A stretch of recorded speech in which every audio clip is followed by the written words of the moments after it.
Bonsoir à toutes et à tous, bienvenue dans Libre Ensemble, votre rendez-vous de la laïcité. À l'échelle mondiale, un jeune âgé de 10 à 19 ans sur 7 souffre d'un trouble mental. Ce sont les derniers chiffres de l'OMS, l'Organisation mondiale de la santé. Dépression, anxiété, troubles du comportement sont parmi les principales causes de morbidité et de handicap chez les adolescents. Un constat alarmant, une santé mentale des jeunes en particulier, qui s'est dégradée pendant le Covid, mais un point positif quand même, les confinements à répétition ont mis en avant cette problématique et ont permis de lever petit à petit le tabou autour de la santé mentale. Libérer la parole, libérer les corps, faire tomber les barrières, ce sont des objectifs du projet Danse et Santé mentale qui est mené à Lyon en France depuis 2018, une manière innovante de traiter la santé mentale qu'on va explorer dans notre émission ce soir. Libre Ensemble, Vinciane Colson, Jacques Nizat. Et on en parle à l'occasion de la diffusion demain, dimanche 1er décembre à 10h sur la une d'un documentaire réalisé sur ce projet et intitulé Partition d'instinct. Documentaire que vous avez réalisé, Pierre Skonbrod, bonsoir. Bonsoir. Vous êtes journaliste-réalisateur au Centre d'Action Laïque et vous vous intéressez à la santé mentale des jeunes depuis quelques années, on va dire, depuis le Covid.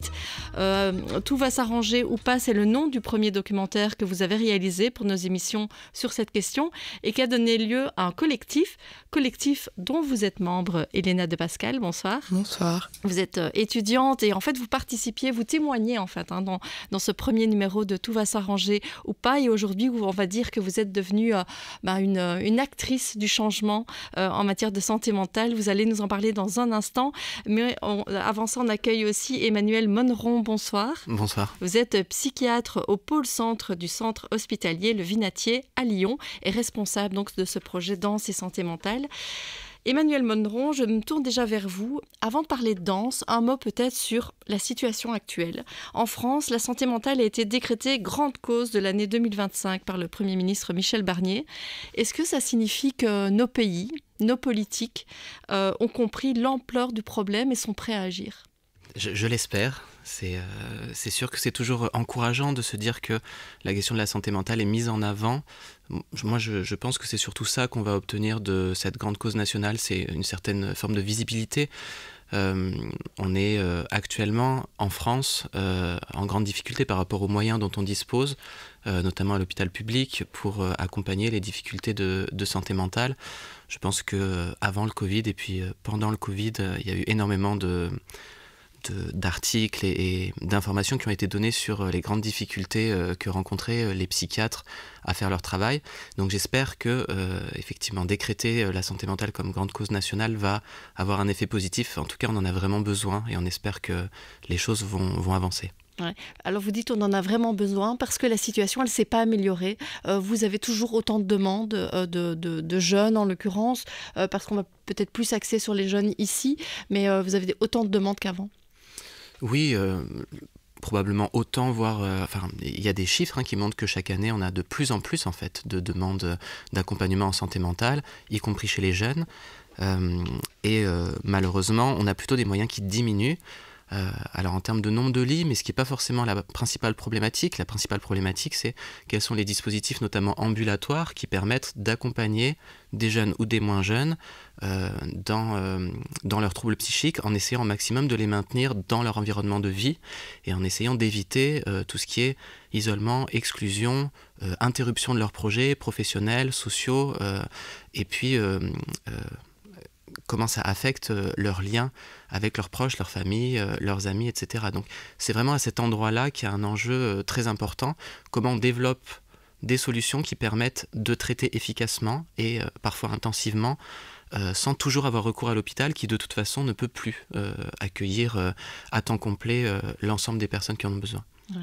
Alors Pierre Skonbrod, on l'a dit, vous avez réalisé il y a 2 ans à la sortie des confinements un documentaire intitulé Tout va s'arranger ou pas. Alors ce documentaire il a été diffusé une centaine de fois, il tourne toujours aujourd'hui dans des écoles, dans des centres culturels, auprès de professionnels de la santé, auprès de professionnels de la prévention, et vous avez participé avec les jeunes du collectif à la majorité de ces rencontres.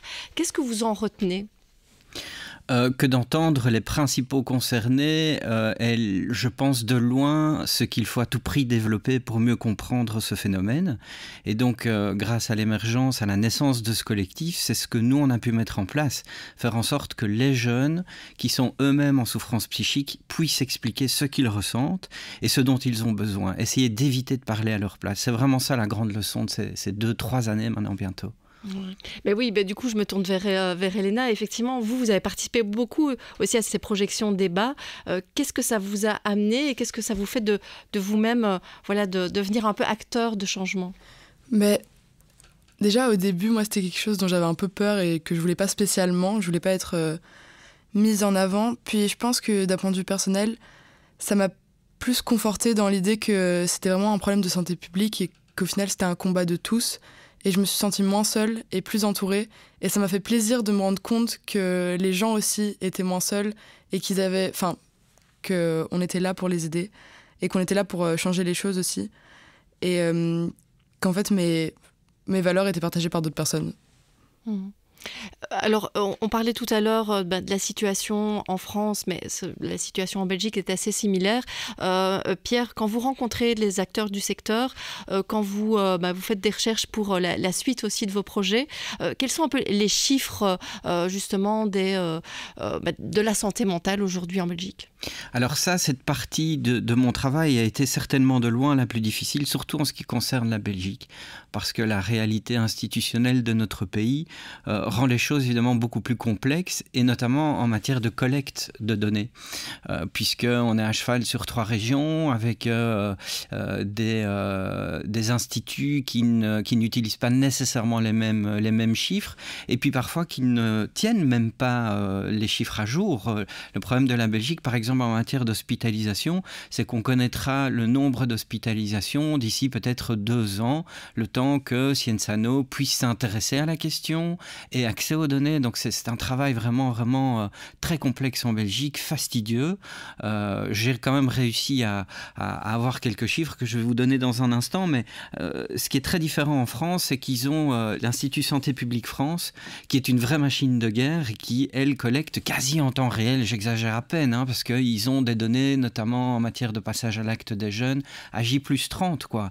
Donc c'est quand même un travail assez extraordinaire qu'ils font. Et donc, par exemple, en France, ils ont fait un travail de comparaison des chiffres entre la décennie 2010-2020 et l'année de tous les dangers, qui était l'année de sortie de Covid, 2021-2022. Et là, heureusement qu'on est assis dans ce studio, puisqu'ils ont constaté une envolée des hospitalisations en psychiatrie, plus 246% pour les 10-14 ans, plus 163% pour les 15-19 ans, plus 106% pour les 20-24 ans. Donc il n'est pas étonnant du tout que le secteur de la pédopsychiatrie plus singulièrement tire complètement la langue, parce qu'ils doivent être complètement sur les genoux. Chez nous, Sciensano a quand même fait un gros travail d'enquête sur l'état de la santé mentale de la population. Parmi les moins de 30 ans, c'est là où la situation est la plus préoccupante, puisque un jeune sur 3 se déclare en situation de dépression, et ça confirme une grosse étude des mutualités chrétiennes qui a constaté exactement la même progression en matière de prescription des antidépresseurs et antipsychotiques. Donc voilà, moi je continue ce travail d'investigation. On va sans doute en parler, mais il y a un gros travail qui est encore en cours. Tout va s'arranger 2 est en cours de production. Ce qui fait que on essaye de tenir à l'œil cette tendance, mais il est certain que les données chiffrées rejoignent les coups de téléphone que j'ai sans cesse du secteur qui vraiment se préoccupe, secteur de santé mentale, qui se préoccupe de cette situation et qui commence à fatiguer très sérieusement. Alors oui, effectivement, les chiffres sont assez alarmants, hallucinants. Je ne sais pas très bien quel terme utiliser. Mais du coup... qu'est-ce qu'on fait face à tout ça? Qu'est-ce qu'on fait? Vous, Emmanuel Monneron, vous essayez d'imaginer d'autres moyens d'appréhender la santé mentale, peut-être de proposer d'autres initiatives. Et c'est ce que vous voulez faire, par exemple, avec ce projet Danse et santé mentale? Alors, les projets Danse et santé mentale, ils abordent le problème par un angle différent. C'est-à-dire que de toute façon, effectivement, on a besoin de plus de moyens, besoin de plus de psychiatres, besoin de plus d'infirmiers, d'infirmières. Ça, c'est une certitude. Mais ce n'est pas toujours de notre ressort, malheureusement, de pouvoir résoudre ces problèmes-là. En revanche, on a la chance, à l'hôpital du Vinatier, d'avoir une structure qui s'appelle la Ferme du Vinatier, et qui est une structure qui est chargée de tout ce qui touche à la culture et aux approches artistiques dans l'hôpital, et qui propose aux unités de penser des projets.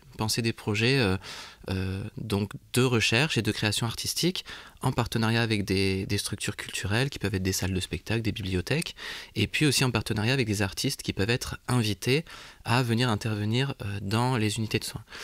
Et effectivement, je trouve que ça peut être très complémentaire finalement de l'accompagnement médical, soignant, de pouvoir aussi penser la question de l'inclusion, la question de la prise de parole aussi des personnes concernées à travers la création artistique. Et quand j'ai eu connaissance finalement de ce dispositif qui s'appelle Éclat d'art et qui est un dispositif de financement de ces projets, j'ai eu envie donc dès 2018 de pouvoir en faire profiter à la fois les personnes qu'on accompagne et puis aussi les soignants qui souhaitent s'investir dans ce travail-là. Alors, on va continuer à en parler, mais j'ai envie de me tourner vers Pierre et Elena. Qu'est-ce qui vous a amené tous les deux, finalement, à vous rendre à Lyon et à rencontrer Emmanuel comment s'est fait cette rencontre? Parce qu'on a un documentaire qui a été fait en Belgique, des projections en Belgique, et puis une initiative à Lyon.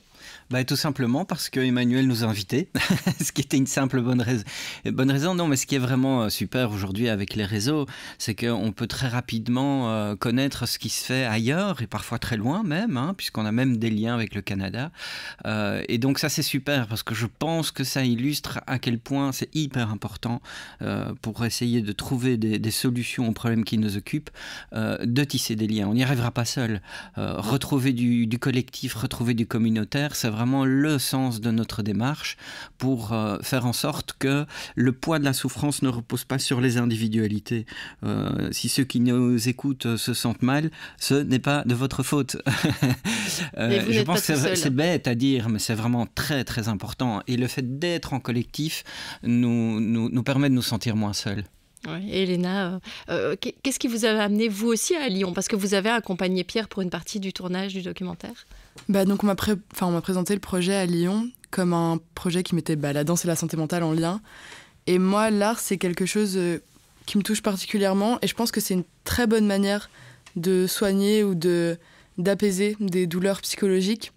Parce que l'art, c'est déjà un moyen d'expression. Et donc, je pense que simplement ça suffit. Et en plus, c'est très social parce qu'il y a une notion de partage assez importante dans le milieu artistique, dans le fait que on va donner, et par exemple dans la danse, c'est aussi un truc où on est en contact avec d'autres, donc on se donne un peu à l'autre. Et moi, ce prisme-là pour soigner la santé mentale m'a intéressée. Et donc voilà. Ouais, et qu'est-ce que ça vous a apporté, la rencontre aussi avec les jeunes qui participaient au projet, ou enfin les jeunes et moins jeunes d'ailleurs, qui participaient au projet sur place, voilà, qu'est-ce que vous avez apprécié aussi dans cette rencontre? Mais c'est toujours super enrichissant de rencontrer des gens dans le cadre de la santé mentale parce que c'est un peu... On sait qu'on se rencontre par rapport à ça, donc on est un peu mis à nu aussi. Mais rencontrer des gens qui vivent dans une autre ville et qui vivent des problèmes de santé mentale, c'était assez fort. Et moi, c'est des liens que j'ai pas oubliés. Et d'ailleurs, on était retournés à Lyon et ça m'avait vraiment marqué. Et je saurais pas vraiment dire ce que ça m'a apporté en tant que personne, mais ça m'a vraiment touchée. Et je pense que si je pouvais refaire une expérience comme ça, je le referais. Alors je vous propose qu'on écoute la bande-annonce de ce documentaire Partition d'instinct qui, je le rappelle, sera diffusé demain, dimanche 1er décembre à 10h sur la Une. Continue et pousse ça vers l'arrière. Ouais. Alors, c'est comme si tu faisais ça. T'aspires ton nombril vers l'arrière. J'avais fait une crise d'épilepsie, j'étais dehors, je n'avais pas de foyer. Et quand je me suis réveillé, on m'a dit où est-ce que j'habitais et j'ai pas su répondre. Moi je me sens mieux depuis que j'ai été diagnostiqué bipolaire. Je me sens beaucoup mieux dans ma peau parce que je sais ce que j'ai. Mais on peut aller mieux, je vais mieux. Et ça fait bizarre de dire ça.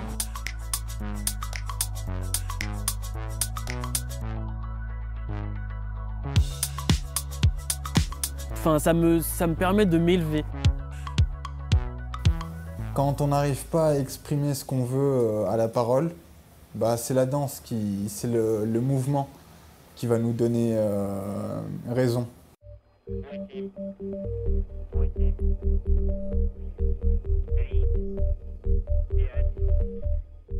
Et on sait qu'on n'est pas tout seul, mais ça fait du bien de voir qu'on n'est pas tout seul.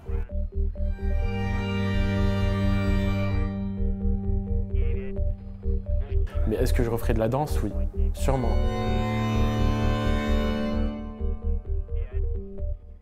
Alors, on voit qu'il y a des témoignages des jeunes. On voit que certains disent, voilà, ça me permet de m'élever, je vais mieux. Il y a la question de la libération du corps aussi. Est-ce que pour vous, Emmanuel Monneron, la danse est vraiment une forme de thérapie ou c'est plutôt ce que vous disiez tout à l'heure, une manière de renouer un lien avec les autres, avec la société, peut-être dans son ensemble? Alors moi j'essaie toujours d'être extrêmement rigoureux sur la question des aspects thérapeutiques. Et donc effectivement, il y a des personnes qui sont danse-thérapeutes qui utilisent ce médium dans leur travail d'accompagnement et de soins. Et c'est extrêmement pertinent. Et puis il y a donc ces projets qui sont des projets artistiques menés par des chorégraphes, par des danseurs, qui d'ailleurs eux sont très clairs sur le fait qu'ils viennent en tant qu'artistes partager leur travail chorégraphique, leurs recherches, et qui eux n'y mettent pas de dimension thérapeutique, pas de dimension de soins. Donc ces projets, a priori, ne sont pas des projets thérapeutiques. Après, on peut retirer des bénéfices de plein d'activités qu'on fait dans la vie. Voilà mon grand exemple avec humour, c'est des fois on fait des crêpes et on est content de manger des crêpes ensemble. Est-ce que c'est des crêpes thérapeutiques? Pour autant, j'en suis pas certain. Mais il y a dans la vie plein de choses positives qu'on peut faire. Et je pense que participer à un projet artistique en fait partie. Et que les participants du projet Partition d'Instinct peuvent tout à fait témoigner de tout ce que ça leur a apporté. Et ils le font d'ailleurs. Mais au départ, en tout cas, on ne cible pas des symptômes, on ne cible pas des objectifs thérapeutiques précis. On propose à des personnes d'avoir accès à un travail artistique à l'intérieur des lieux de soins. Alors Louis Combeau, le chorégraphe du spectacle Partition d'Instinct, a beaucoup travaillé sur le lâcher-prise.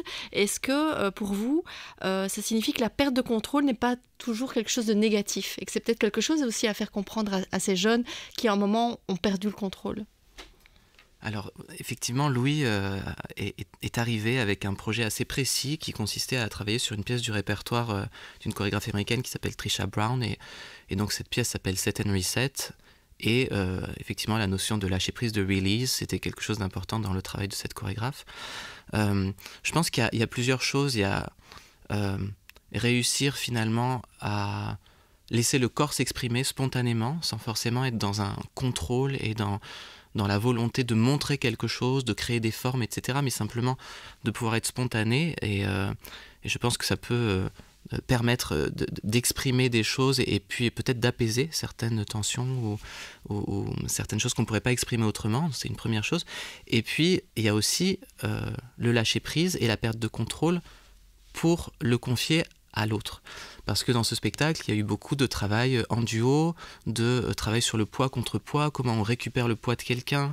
On le voit d'ailleurs dans le documentaire, comment on fait confiance à l'autre pour ne pas tomber, être récupéré. Et ça, c'est aussi des choses intéressantes en termes de lien, notamment dans un projet où on avait des personnes accompagnées pour leurs troubles psychiques et puis des soignants.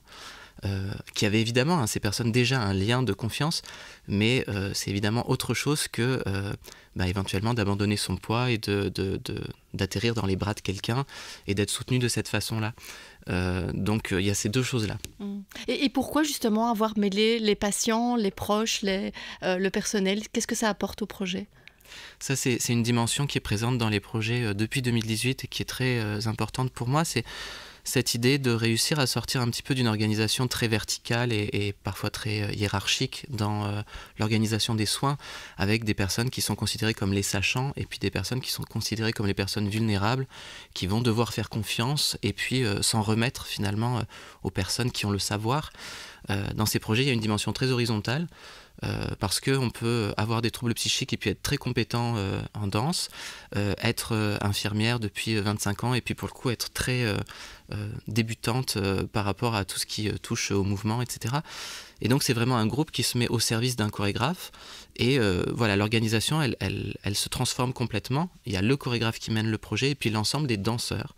Et donc on sort un petit peu de ces identités de psychiatre, infirmier, patient, proche aidant et on crée cette espèce de solidarité pour répondre aux propositions du chorégraphe et faire quelque chose collectivement, créer une œuvre ensemble et présenter cette œuvre ensemble devant un public. Donc ça crée comme ça des relations qui sont très différentes de ce qu'on rencontre souvent dans les unités de soins.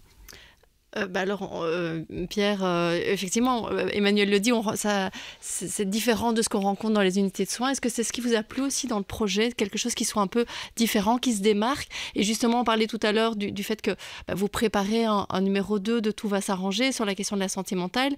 On est ici dans des initiatives un peu positives, différentes, pour traiter la santé mentale.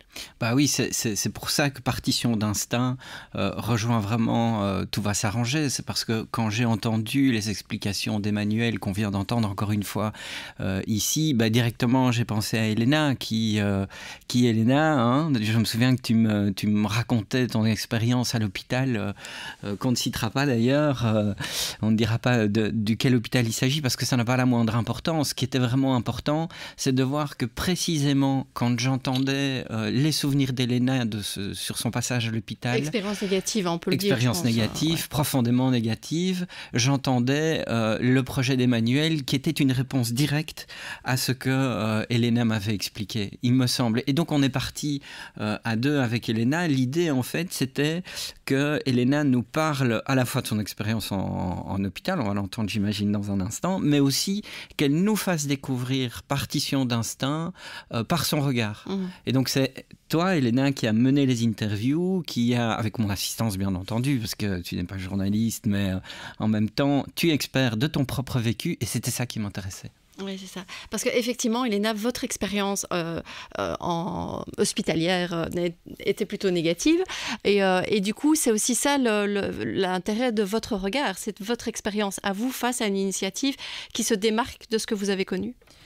Mais en fait, il y a quelque chose où, à l'hôpital, je me suis sentie déshumanisée et stigmatisée. Et il y a quelque chose qui m'a toujours dérangée profondément, c'est que j'ai l'impression qu'il y a une sorte de scission entre le monde hospitalier et les personnes qui ont des pathologies mentales et le monde des gens qui n'en ont pas. Sauf que je pense que c'est beaucoup plus complexe que ça et que c'est un problème de santé publique et qu'en fait, au final, on est tous touchés par cette santé mentale. Et donc, j'ai jamais vraiment trouvé de sens dans les soins psychiatriques, sauf qu'il y a un moment où, quand on est dans une période de crise, bien évidemment, c'est la seule solution apparente. Et donc, c'est vrai que ce projet Danse, il m'a parlé directement parce qu'il y a déjà cette horizontalité où en fait, on est tous au même niveau. Et aussi, c'est une manière d'amener du réconfort, d'amener pas une solution, mais un peu de bonheur, de joie dans une vie. Et je pense que il n'y a pas besoin spécialement de soins psychiatriques. Enfin, je trouve qu'on envoie beaucoup trop vite des jeunes là-bas et qu'en fait, la solution, elle est plus dans trouver certaines choses dans la vie qui nous permettent d'avancer. Alors, c'est compliqué aussi, mais je pense qu'on doit vraiment changer notre manière de voir les soins psychiatriques parce que c'est vraiment un problème beaucoup plus global et franchement, envoyer des jeunes en hôpital psychiatrique, pour la plupart, ça ne sert à rien. Et donc, ce projet Danse, je sais pas, ça m'a parlé et j'aurais aimé avoir des solutions comme ça. Enfin, qu'on m'apporte ce genre de choses. Après, moi, j'ai trouvé d'autres solutions dans ma propre vie et c'est très bien comme ça. Oui, on va entendre d'ailleurs une des solutions dans un instant, mais on va laisser le suspense encore 2 secondes. Je me tourne juste vers vous, Emmanuel Monneron, parce qu'on voit que effectivement, Elena est assez critique par rapport à son expérience hospitalière. Est-ce que ça, vous le comprenez, ce qu'elle vient de dire ? Oui, bien sûr. Je réfléchissais en l'écoutant, et puis en écoutant Pierre aussi. On est très coincé par le fonctionnement institutionnel. C'est-à-dire que souvent, les hôpitaux psychiatriques, c'est des grosses machines, il y a des grosses équipes, il y a des protocoles, il y a une grosse attention portée au risque médico-légal, à comment on sécurise les choses, etc., etc. Et donc, ça crée comme ça un contexte très contraignant où on oublie parfois que c'est possible aussi d'être un peu plus créatif, de faire des prises en charge un peu plus individuelles, un peu plus sur mesure. Et c'est souvent à cet endroit-là que les personnes concernées trouvent le plus de bénéfices. C'est quand on arrive à vraiment tenir compte de leur spécificité, de leur histoire, de leur parcours. Et c'est ce qui fait, Elena disait, être déshumanisé. Quand on tient compte de l'histoire et du parcours et des spécificités d'une personne, on lui redonne son humanité et sa singularité. Et effectivement, il se trouve qu'on a fait donc ce dernier projet danse avec le dispositif PEPS, et c'est aussi l'enjeu de ces unités-là. Peut-être que je vous coupe 2 secondes. Je vous en PEPS, prie. vous pouvez juste nous dire en quelques mots en quoi ça consiste? Donc PEPS, c'est un service à l'hôpital du Vinatier qui veut dire premier épisode psychotique, et qui consiste à accompagner spécifiquement et de façon intensive des jeunes qui auraient présenté donc un premier épisode psychotique. Et c'est 2 unités différentes, une unité d'intra-hospitalier, donc où c'est possible d'être hospitalisé à temps complet, le plus brièvement possible et puis dans des conditions un peu particulières. Il y a très peu de lits, une équipe assez importante. Et puis ensuite, il y a un relais vers des équipes à l'extérieur en ambulatoire. Et ces équipes, elles sont constituées on dit case manager, responsables de cas ou de situations. Et ces case managers vont vraiment accompagner les jeunes de façon très individuelle et puis peuvent aller très loin dans l'accompagnement, à domicile, à l'université, dans le milieu professionnel, pour qu'il y ait un soutien vraiment important. L'enjeu étant évidemment de prévenir une rechute et d'essayer de faire en sorte au maximum que la maladie soit bien stabilisée et que, en évitant des rechutes, on évite aussi tous les impacts négatifs au long cours et le développement de la question du handicap psychique. D'accord. Alors, je disais qu'on avait laissé un peu de suspense parce que vous nous disiez, Elena, que vous aviez trouvé d'autres moyens, vous, pour aller mieux. Là, on sait qu'il y a le théâtre, mais il y a aussi le slam. Et donc, j'ai juste envie de vous donner la parole et de vous laisser slammer. C'est moi qu'on médique, parce que je suis trop bordélique. Pour tous ces codes qu'ils m'imposent, faut que je les décode sans pause. Mais y a pas le temps pour tous mes battements, alors j'explose, j'accumule les névroses et les pensées moroses. Je m'en balance lors des SM5 stupides pros sur les gens différents qui ne voient pas la vie en rose. Ça me rend dingue, je me déglingue, mais ce soir j'ai pas de flingue donc. Je délie mon cœur et ses mystères dans des liqueurs amères, mélangées au fond de mon verre. Je jette une bouteille à la mer remplie de tous mes appels à l'aide. Ce soir je suis coupable et je plaide pour toutes ces fois où je me suis foutue en l'air. Je me tue à dire aux autres que tout s'arrange, mais ma rage de vivre me démange. J'ai le mal de rester et l'envie d'avancer. Je veux tout abandonner et me tuer à la tâche pour exceller. Je veux pleurer à en vomir et rire à en pleurer. Je suis l'extrême et son opposé. Je m'aime quand tu as 2 doigts d'exploser, mais... Je suis heureuse. Pour la première fois depuis longtemps, pour la première fois en 18 ans, je me sens bien sereine et entourée. Je pense que j'ai fini par accepter que ma vie ne serait pas un conte de fées. Qu'un matin je serai en colère, qu'un soir je ne saurais plus quoi faire, qu'un jour peut-être je serai triste, qu'un jour je serai pessimiste. Que certains mois je ne serai que larmes, parfois je serai vide, le teint pâle, le visage livide, parfois dans ma tête ce sera le vacarme, parfois je ressentirai plus rien. Mais tout ira bien. J'y crois pour la première fois, je sais, c'est bête, je crois que j'ai compris ce qui se passe en moi, j'ai décelé les mystères de ma tête, et mon envie de quitter la terre, je l'ai scellée et envoyée dans un autre univers. Je sais qu'elle reviendra, mais cette fois elle ne gagnera pas, je la regarderai dans les yeux et dans ce miroir je me répéterai que tout ira mieux. Pourquoi, me direz-vous? Pourquoi tout d'un coup décider d'être heureuse, alors que la vie peut être affreuse? Simplement pour moi, pour lui, pour elle, pour toi, et pour tous ceux qui sont là. Pour les gens heureux et pour ceux qui n'y arrivent pas, je me battrai pour ceux qui n'ont plus de voix, j'aurais aimé qu'on le fasse quand je n'avais plus la foi. Alors qu'importe mon état, j'accepterai la douleur et mes peurs et je me relèverai car chaque jour est un combat. Même si je serai toujours un esprit torturé, un être plein de sensibilité, un corps qui n'a pas cicatrisé, un cœur au souffle coupé. Je continuerai à avancer, déconstruire brique par brique notre société pour la reconstruire à l'image de tous les oubliés. Finalement, je pense que le bonheur n'est pas cette entité, celle qu'on nous prétend devoir trouver, une jolie fiction parfaitement inventée par notre monde claqué. Je pense qu'il réside plutôt dans l'acceptation de nos émotions, dans nos relations, nos passions et nos amitiés. Mais surtout, dans tout l'amour qu'on a à semer. Merci Elena. Je pense que on va rien rajouter. On va laisser nos auditeurs réfléchir à vos mots. On va aussi les inviter à regarder demain, donc à 10h sur la Une, le documentaire Partition d'instinct. Je vous remercie vraiment tous les trois. Merci Elena, merci Pierre, merci Emmanuel. Et je vous souhaite à tous une belle soirée.